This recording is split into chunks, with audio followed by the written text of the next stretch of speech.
Bonjour, bonjour et bienvenue dans ce nouveau tutoriel sur Rhino 5. Voilà.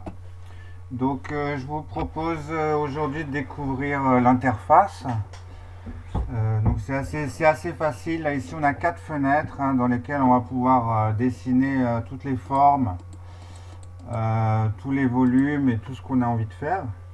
Donc voilà, c'est comme ça que ça se passe. On va le faire à l'aide des icônes qu'on a ici à gauche, des icônes qui concernent là les lignes, les courbes et les tracés en tout genre. Ici, on a les surfaces, fabriquer des surfaces, modifier des surfaces déjà existantes, faire des solides. Donc là, ici, on a toute une sorte de menu qui est dédié entièrement à fabriquer des solides qui sont déjà préexistants, voilà, qui sont déjà préfabriqués, je veux dire, et voilà, d'autres menus. Voilà. Ici en haut, on a une autre manière d'accéder au même menu. C'est exactement les mêmes choses qu'on a ici à gauche. Donc ici, on va pouvoir par exemple fabriquer une ligne. Voilà. Donc c'est la même chose que fabriquer une ligne ici. C'est exactement la même manière, sauf que c'est exactement la même ligne, sauf que c'est pas la même manière d'accéder au menu. Ici, on a le bouton de commande. Le bouton de commande, on va pouvoir marquer, on va pouvoir écrire ligne. Et ici, on va pouvoir, line en anglais. Donc, on va pouvoir accéder à un menu qui te demande quelle sorte de ligne tu veux faire. Donc, voilà, c'est pareil que là. Donc ici, on vient de découvrir les trois manières d'interagir avec l'interface. Donc c'est super facile, je pense, pour tout le monde.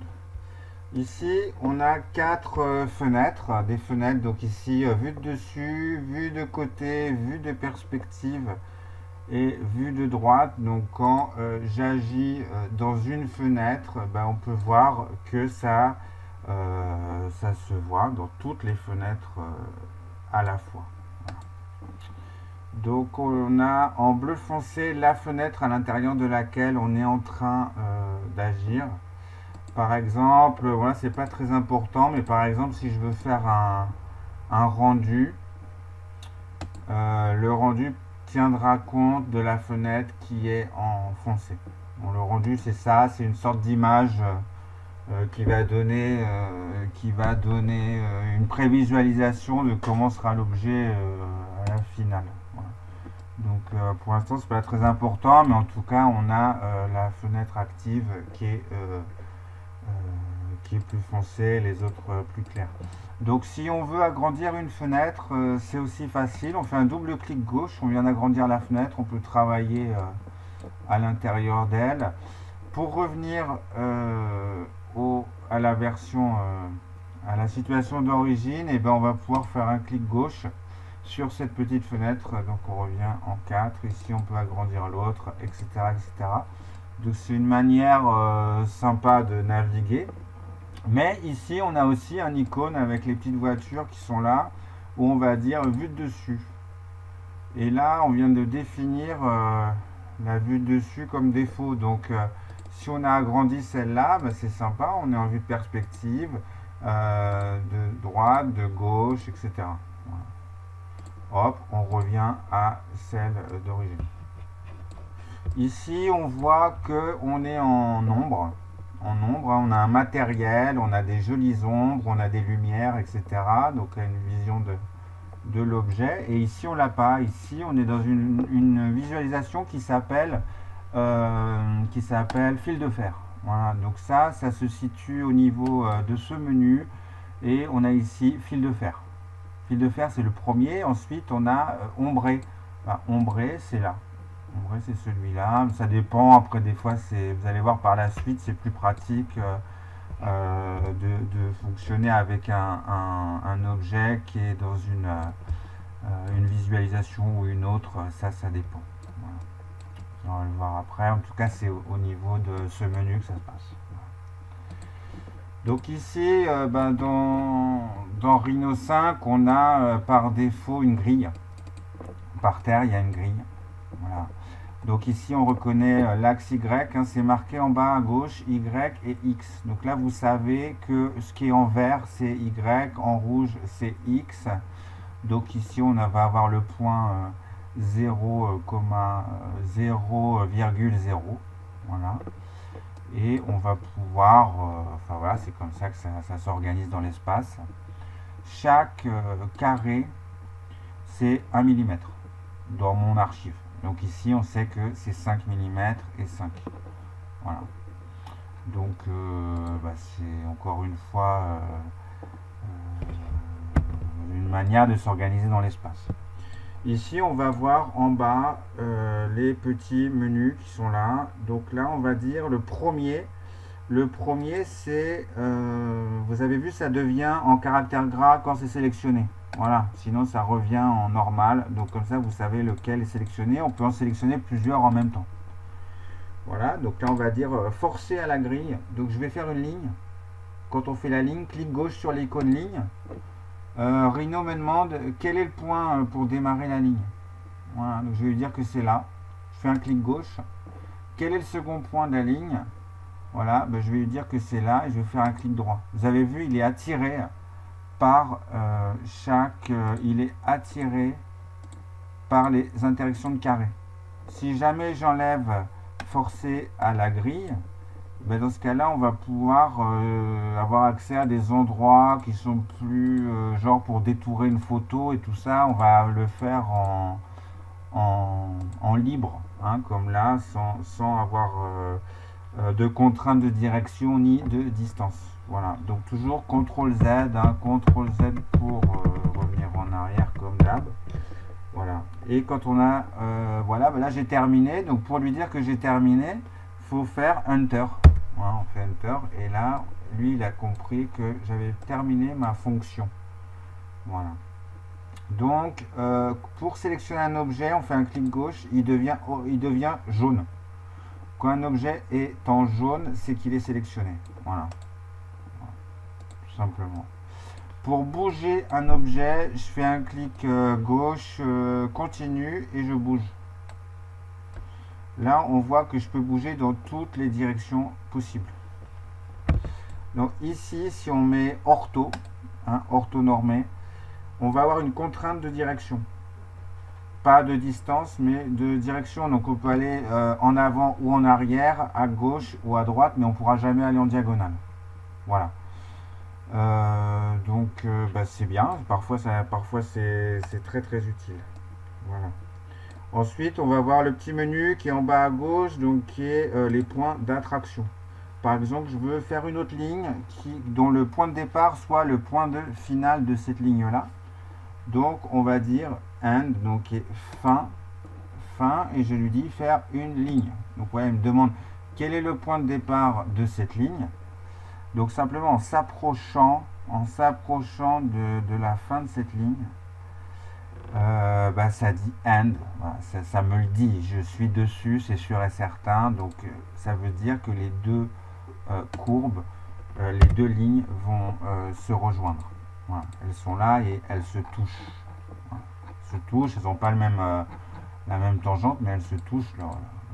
La fin et le début se touchent parce que là, c'est activé, voilà, comme un point d'attraction. Ensuite, vous avez fin, proche, point, milieu, centre, etc.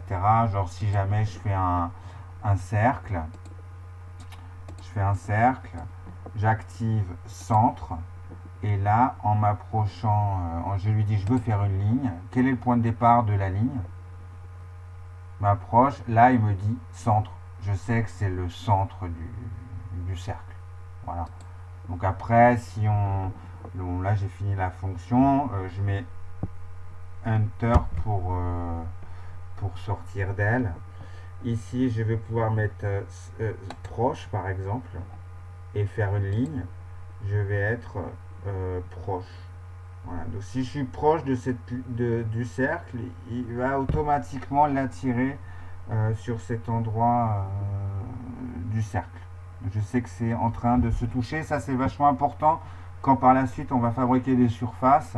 C'est important d'avoir des constructions de lignes qui sont réellement en train de se toucher pour avoir une topologie qui soit quand même un peu organisée. Voilà.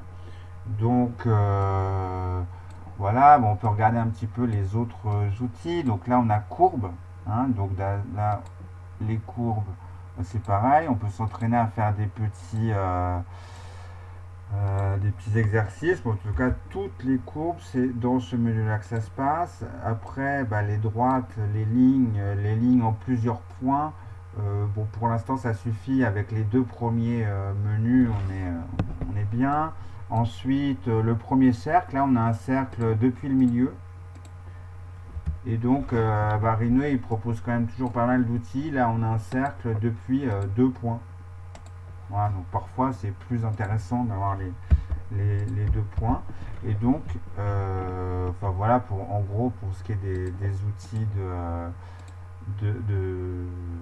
de tracé, voilà, simple. Ici, on a la possibilité de faire donc des solides, hein, solides. Donc, je retourne dans une vue de perspective. Et là, voilà, on a le cube que je viens de sélectionner, hein, donc dans le menu solide. Ici, c'est cube. Cylindre, c'est pareil, hein, on fait le point central, ensuite le rayon et ensuite la hauteur. Voilà. À chaque fois, Rhino me demande, je voudrais savoir le point central, le point de base. Ici, je voudrais savoir le rayon. Donc ici, on peut aussi le dire, si je mets 20 par exemple, et ben, il vient de me faire un rayon de 20 mm. Voilà. Et donc là, vous voyez là par exemple, il est attiré par l'autre centre de là. Donc il faut enlever centre. Voilà, même enlever proche. Donc comme ça, on est tranquille. On peut lui dire la hauteur qu'on voulait. Et puis là, par exemple, je vais vouloir lui dire 60 en hauteur. Voilà, on a fait un cylindre de 30 par 60. Voilà, donc à chaque fois ça va être à ce niveau là que ça se situe les solides. Ici on a un menu qui est dédié à modifier des surfaces déjà existantes. Ça on peut le voir après. Là on a fabriqué des surfaces, hein, donc là avec quelques points dans l'espace, hop, on a fabriqué une surface. Voilà. Bon, il faut savoir qu'en gros, Rhino, ça fonctionne comme ça. Vous faites un travail de courbe. Et ensuite, d'après cette courbe, on va fabriquer une surface. Donc là, je vais lui dire de faire une surface circulaire. Donc, on a déjà fait un cercle. Et là, je vais lui dire, il faut me boucher ce cercle avec une surface. Voilà. Si la surface avait été triangulaire ou en forme d'étoile ou même avec un profil de visage ou quelque chose comme ça, il me l'aurait fait aussi. Voilà, donc lui, il bouche des surfaces dont toutes les courbes sont plates. Voilà, il ne pourra pas faire des choses compliquées dans l'espace, mais il fera celui-là. Pour les formes qui sont fabriquées à base de lignes qui sont en 3 dimensions, c'est plutôt à lui qu'on va s'adresser. Et voilà, donc chacun a un petit peu sa particularité. Voilà. Bon, ben, j'espère que ce petit tutoriel vous a aidé et vous a surtout donné envie de découvrir Rhino 5, parce que c'est vraiment un programme qui est super génial. Voilà. Donc, bah, à bientôt. Salut!